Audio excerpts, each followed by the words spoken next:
കൊരിന്ത്യർക്ക് എഴുതിയ 2-ാമത്തെ ലേഖനം 13-ാം അധ്യായം 5-ാമത്തെ വാക്യത്തിൽ ഇപ്രകാരം പറയുന്നു: നിങ്ങൾ വിശ്വാസത്തിൽ ഇരിക്കുന്നുവോ എന്ന് നിങ്ങളെ തന്നെ പരീക്ഷിപ്പീൻ. Examine your self. മറ്റാരെയും പരീക്ഷിക്കുന്ന കാര്യമല്ല പറഞ്ഞത്. സ്വന്തം ജീവിതത്തിലെ കുറ്റമിരിക്കെ മറ്റുള്ളവരെങ്ങനെയാ, അവരെങ്ങനെയാ, ഇവരെങ്ങനെയാ, ഭർത്താവ് എങ്ങനെയാ, ഭാര്യ എങ്ങനെയാ, അമ്മായിയമ്മ എങ്ങനെയാ, ഇങ്ങനെ മറ്റുള്ളവരിലേക്ക് വിരൽ ചൂണ്ടുന്ന ഒരു പ്രവണതയുടെ അതിപ്രസരമുള്ള ഒരു കാലഘട്ടമാണിത്. ഇന്ന് മക്കൾ മാതാപിതാക്കളുടെ നേരെ വിരൽ ചൂണ്ടുന്നു, മാതാപിതാക്കൾ മക്കളുടെ നേരെ വിരൽ ചൂണ്ടുന്നു, ഭാര്യ ഭർത്താവിൻ്റെ നേരെ വിരൽ ചൂണ്ടുന്നു, ഭർത്താവ് ഭാര്യയുടെ നേരെ വിരൽ ചൂണ്ടുന്നു.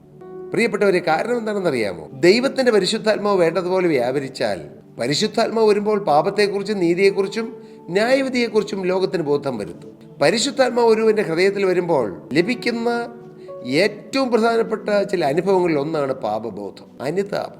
ഞാൻ ഏതുമില്ല എന്ന് കാണുവാൻ ഉള്ള ഒരു ഉൾക്കാഴ്ച. അതില്ലാത്തതുകൊണ്ടാണ് മറ്റുള്ളവരിലേക്ക് വിരൽ ചൂണ്ടുന്നത്. അതാണ് എല്ലാ കലഹത്തിനും പ്രശ്നത്തിനും കാരണം. അവനവനിലേക്ക് തിരിഞ്ഞു നോക്കി, എനിക്കെന്ത് കുറ്റമുണ്ട്, എനിക്കെന്ത് കുറവുണ്ട്, എനിക്കെന്ത് പോരായ്മയുണ്ട്, എൻ്റെ ഭാഗത്ത് എന്ത് തിരുത്താനുണ്ട്, ഇങ്ങനെ ഓരോരുത്തരും ചിന്തിച്ചാലോ ലോകം സമാധാനം കൊണ്ട് നിറയും.